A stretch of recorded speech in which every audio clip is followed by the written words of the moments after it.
Baiklah, perkenalkan nama saya Teguh Permana. Di sini saya akan menjelaskan sebuah program queue atau antrian itu dengan menggunakan sebuah konsep permasalahan pada bansos, di mana konsep permasalahan pada bansos itu adanya permasalahan antrian seringkali yang tidak terimplementasi dengan baik. Nah, pada saat menggunakan sebuah antrian bansos di sini, saya menggunakan sebuah konsep DQ. Kenapa tidak menggunakan sirkular aja? Nah, karena bansos ini dari data yang saya lihat kebanyakan adalah diikuti oleh ibu-ibu dan orang tua. Jika menggunakan sebuah nomor yang berkelipatan sama, misal dari 123 diulang lagi 123, maka itu akan menciptakan sebuah penafsiran negatif dan promosi negatif. Jadinya lebih baik nomor itu akan dicetak secara berurutan sebanyak seberapa banyak bansos yang teralokasikan. Nah, pada implementasinya, pada coding, sini saya menggunakan bahasa C dalam implementasi komputasinya. Saya menggunakan dua library, yaitu library standar, yaitu ada studio.h, standar input output, dan stdlib. Ini digunakan untuk komparasi dan menggunakan implementasi komputasi. Contohnya adalah pada fungsi exit ini saya gunakan. Harus ada stdlibnya. Nah, pada implementasinya, di sini saya menggunakan sebuah struct bansos yang terindikasi sebuah variabel ada nama, yaitu char of string, ada char of string juga, yaitu nama dan alamat, di mana nama teralokasi 30, lebih kecil daripada alamat, karena alamat itu mungkin lebih panjang ya alokasinya. Dan di sini juga ada umur dan ada tagihan yang berdasarkan integer. Nah, pada global variable itu saya menggunakan declaration prototype. Kenapa menggunakan declaration prototype? Karena main saya fungsinya itu lebih di atas daripada function yang teralokasi dipanggil pada fungsi main. Kenapa? Karena si ini dia tidak berbasiskan object oriented, tapi berbasis prosedural. Jadi dia tereksekusi dulu nih dari atas sampai bawah lese-nya ini, return-nya ini, sampai lese-nya ini. Jadi fungsi ini tidak kemakan. Gitu. Jadi kita perlu prototype pengenalannya dia. Bisa dia dipanggil, tambah, maka tambah ini akan terakses ke sini dulu, sini, tambah ini, dan tambah ini akan terakses sebagai global ya, terakses ke function ini gitu. Tambah pada line 43 ini. Gitu. Dan selanjutnya pada fungsi lainnya juga seperti itu metode kerjanya. Maka kita perlu prototype declaration, prototype untuk functionnya ya. Nah, sini juga saya karena males untuk pass value ya saya jadikan real sama frontnya ini jadi min satu aja. Ini mengindikasikan sebuah real dan frontnya kosong artinya atau antriannya itu tidak ada orangnya gitu. Karena begitu kita jaga jarak gitu ya dalam COVID sekarang, makanya alokasi peserta itu berdasarkan standar PPKM dan teralokasikan sesuai dengan user interface yang ingin dialokasikan oleh user itu sendiri. Misalnya pada contoh proposal saya itu saya alokasikan 3 supaya tidak terlalu banyak dan berdesak-desakan. Dan memanggilkan sebuah struktur bansos itu tipe data bentukan ini tervariabelkan dengan namanya data. Di mana data ini teralokasi sebanyak array dia, fungsi array sebanyak n. N itu adalah alokasi dari jumlah peserta yang distandari PPKM ini gitu, yang dimasukkan oleh user, diinputkan user ini. Setelah itu, proses program main ini saya khususkan untuk penampilan menu, yaitu penampilan menu ini akan terus mengalami pengulangan infinity loop karena selalu benar ya, kecuali user itu mengeluarkan secara paksa exit 1, di mana pemberhentian program tidak akan normal, tidak akan return 0. Kenapa? Karena dia exit 1 dipaksa keluar. Jadi dia tidak normal pada pemberhentian programnya. Nah, mulanya itu penampilan menu, terus user akan menginterfacekan menu yang akan diinputkan, itu akan disimpan di variabel konfirmasi, terus switch ini adalah penanda konfirmasinya apa yang dipilih user, apakah 1, 2, 3, jika tidak ada di salah satu 1, 2, 3, 4, maka akan ke default bahwa inputan salah, inputkan sesuai dengan integer pada pilihan menu ini. Misalnya saja kita akan teralokasi dulu ini ke fungsi tambah, ini digunakan untuk menambahkan sebuah peserta antrian itu gitu.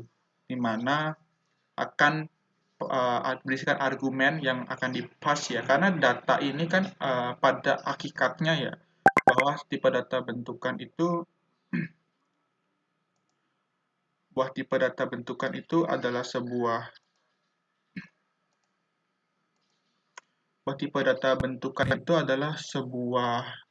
dalam bentuk reference ya, biasa dari dasarnya.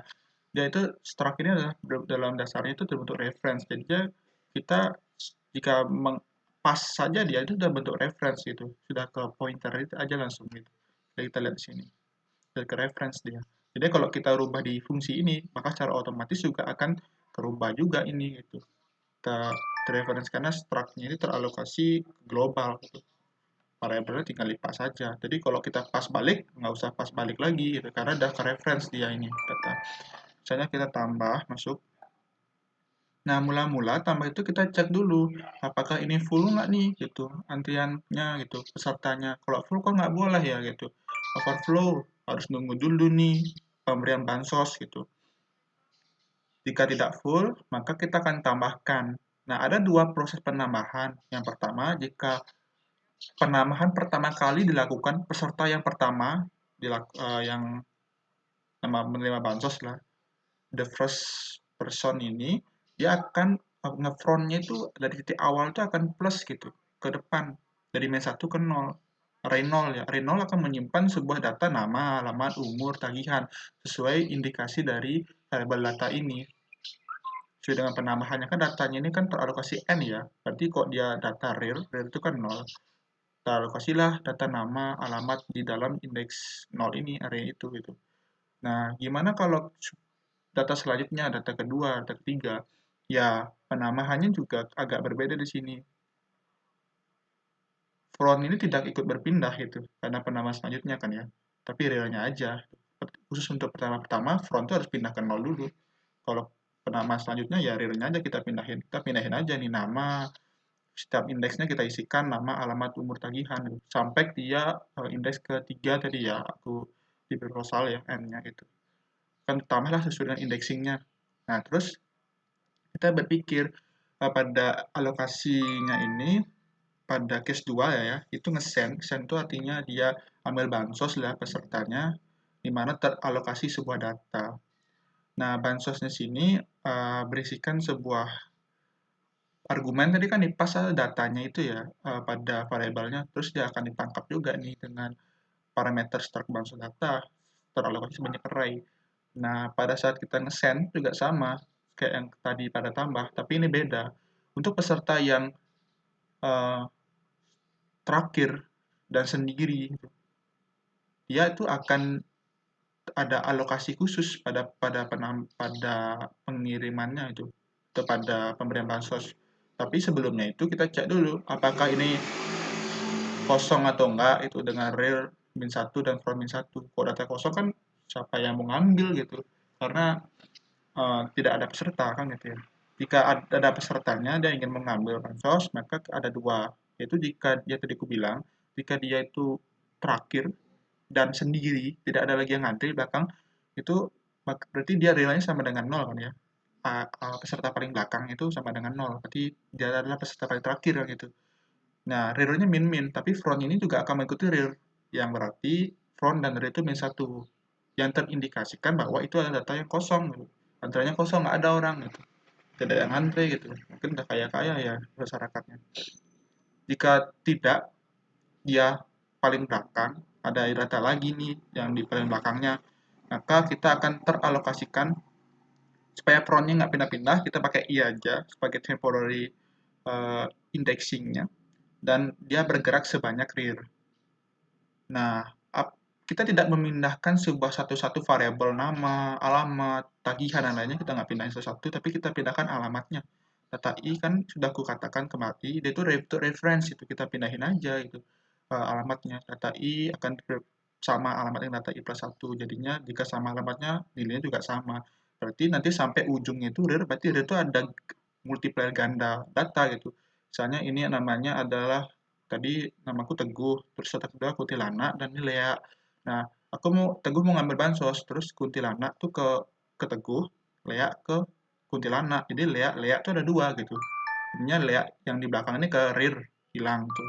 Tapi nanti kalau mau masukin lagi data kan rear-nya ini bakal layout-nya tertimpa itu dengan misalnya tuyul gitu. Tertimpa di sini dia ke data 3 gitu misalnya. Mohon maaf tidak bisa ilustrasi ya. Terus data ngisinya itu untuk melihat bahwa struct bansos data. Argumennya sama aja sih ya untuk nge-track sebuah datanya gitu. Kita cek dulu apakah kosong nggak nih dengan real front. Kalau kosong kan mana bisa kita cetak gitu. Terus kita cetak sebanyak tadi sama kayak ngapus itu i sama front kita cetak sebanyak rear. Jadinya data yang ketimpa tadi itu nggak kecetak, itu kita cetak sebanyak n data yang ketimpa tadi yang layout tadi itu yang ke duplicate itu bakal tercetak karena real kita cetak sebanyak n gitu. Maka itu kita saya cetak sebanyak r real-nya ini gitu supaya nggak kecetak duplikatnya itu gitu. Dicetak sebanyak ini. Itu ada cetakan nama, umur, alamat sebanyak ini dia.